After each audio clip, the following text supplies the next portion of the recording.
ગુજરાતમાં છેલ્લા કેટલાક સમયથી શંકરસિંહ વાઘેલાના રાજકીય નવા દાવપેચને લઈને ચર્ચાઓએ જોર પકડ્યું છે અને આ ચર્ચા વચ્ચે શંકરસિંહ વાઘેલા આગામી 20 તારીખે ગોતા સ્થિત રાજપૂત ભવન જે આવેલું છે ત્યાં એક મહાસંમેલનનું આયોજન કરી રહ્યા છે। આ સંમેલનની એક આમંત્રણ પત્રિકા બનાવવામાં આવી હતી। તેનો મુખ્ય હેતુ શું હતો એ પત્રિકા બનાવવામાં આવી હતી તે અમે આપને બતાવી હતી।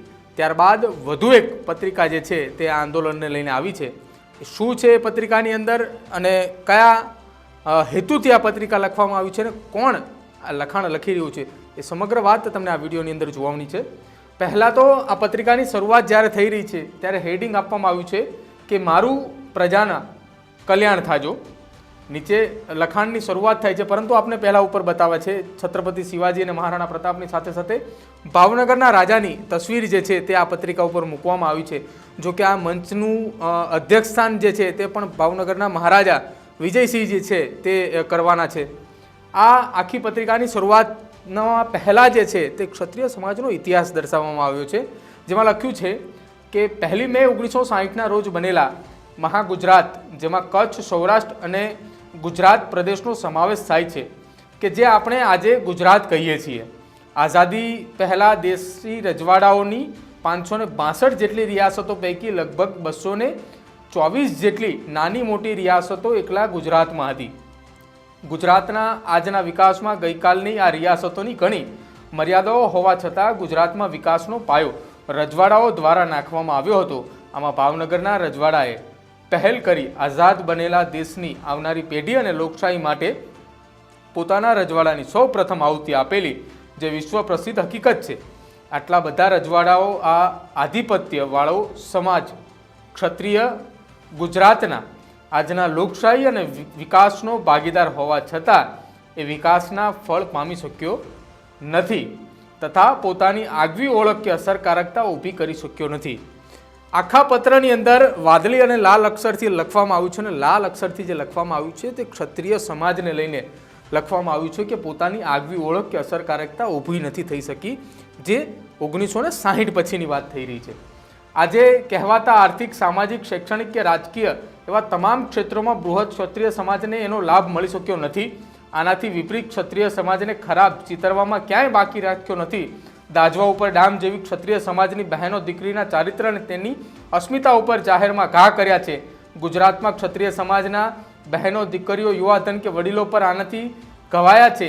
આવું કેમ ચલાવી લેવાય? પરિણામે આ ચિંતા, ચિંતન અને મનોમંથનમાંથી સમાજે અનેક વાહિયાત આક્ષેપો સહન કર્યા પછી સમાજની એકતાનો સૂર રેલાવ્યો છે। આપણે કેમ એક નથી? આ સમસ્ત બૃહદ ક્ષત્રિય સમાજ આળસ મરડીને પોતાના અસ્તિત્વની આગવી ઓળખ રામદેવ પીરના નેજાની માફક એક નેજા હેઠળ મળે એવા વિચાર વિમર્શ, ચર્ચા વિચારણા પરિણામે સમસ્ત ક્ષત્રિય અસ્મિતા મંચનો જન્મ થયો છે। શંકરસિંહ વાઘેલા જે મંચની શરૂઆત કરાવવા જઈ રહ્યા છે એ મંચ છે સમસ્ત ક્ષત્રિય શક્તિ અસ્મિતા મંચ, અને આ મંચની જાહેરાત જ્યારે કરવામાં આવી રહી છે ત્યારે પરસોત્તમ રૂપાલાને નિવેદન જે કરવામાં આવ્યું હતું રોટી બેટીને લઈને, એ નિવેદન પણ આ પત્રની અંદર ટાંકવામાં આવ્યું છે। રાજ્યના પાટનગર એવા અમદાવાદ, ગાંધીનગરના ઓગણજ ગામે ગોતા રોડ પર શ્રી હરેન્દ્રસિંહ જે સરવૈયા રાજપૂત સમાજ ભવનના પ્રાંગણમાં સમાજના આગેવાનો મળીએ વિચારણા કરીને એક મંચના સ્વરૂપમાં સમસ્ત ગુજરાતની ક્ષત્રિય શક્તિ એકઠી થાય એ માટે આ નિર્ણય કર્યો છે। આ એક મંચ ઉપર એકત્રિત થનાર સમસ્ત ક્ષત્રિય શક્તિ અસ્મિતા મંચની જવાબદારી સ્વીકારવા ભાવનગરના મહારાજા શ્રી વિજયરાજસિંહ ગોહિલને વિનંતી કરવા સમાજના આગેવાનોએ રૂબરૂ મળવાનો નિર્ણય કર્યો। ભાવનગરના પ્રજાવત્સલ મહારાજા શ્રી કૃષ્ણકુમારજી જે કર્તવ્યનિષ્ઠ રાજવીની પોતાની નામના મેળવેલી અને એમના આ વારસદાર ભાવેણા મહારાજા શ્રી વિજયરાજસિંહ ગોહિલને સમાજના આગેવાનો ભાવનગરમાં રૂબરૂ મળ્યા। મહારાજ શ્રી વિજયસિંહજીએ ગોહિલે આ મંચનું પ્રમુખ સ્થાન સ્વીકારવા આગેવાનોએ કરેલી વિનંતી ગ્રાહ્ય રાખીને ગુજરાતના મોભીનું આ પદ સ્વીકારવાની હા પાડી છે અને સમાજનું માન રાખ્યું છે। એટલે કે ક્ષત્રિય સમાજ દ્વારા એક મિટિંગ કરવામાં આવી હતી શંકરસિંહ વાઘેલાના અધ્યક્ષસ્થાને, અને એ મિટિંગ રાજપૂતના ગોતા સ્થિત રાજપૂત ભવન ખાતે કરવામાં આવી હતી અને ત્યારબાદ નક્કી કર્યું હતું કે આ ક્ષત્રિય મહાસભાનું જે એક મંચ બનાવ્યું છે, આ મહાસભાના મંચની જવાબદારી ભાવનગરના રાજાને આપવામાં આવે અને ભાવનગરના રાજાએ જવાબદારી સ્વીકારી છે।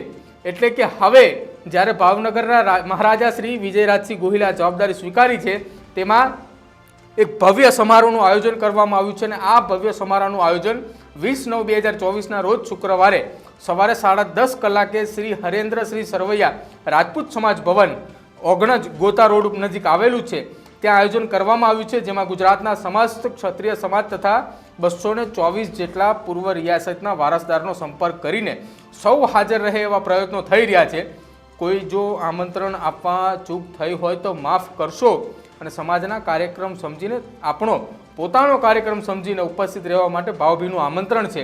આ સાથે ગુજરાતનો આ બૃહદ ક્ષત્રિય સમાજ એક થઈ રહ્યો હોય ત્યારે સમાજના સૌ ભાઈઓ અને બહેનો, યુવાનો અને વડીલોએ સવારમાં 10:30 કલાકે આ સમારોહની અંદર હાજર રહેવા માટે નિમંત્રણ આપવામાં આવ્યું છે.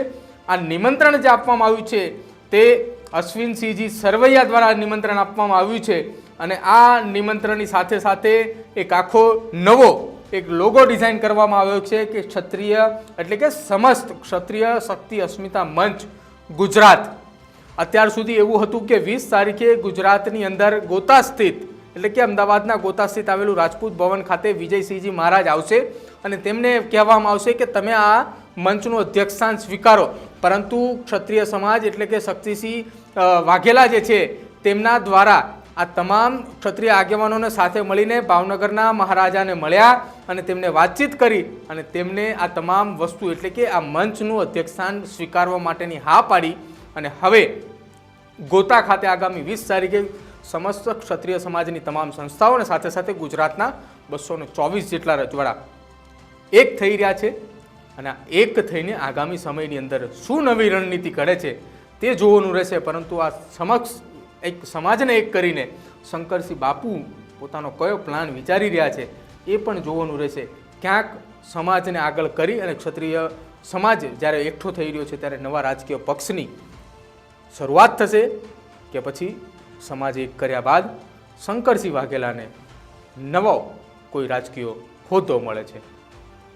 જો તમને શું લાગી રહ્યું છે આ આખા ક્ષત્રિય સમાજના નવા એક મંચને લઈને તે આપ અમારા કોમેન્ટ બોક્સની અંદર જણાવજો. અમારી ચેનલ ન્યૂઝ રૂમને આજે જ આપ લાઇક કરો, શેર કરો અને સબસ્ક્રાઈબ કરો. નમસ્કાર.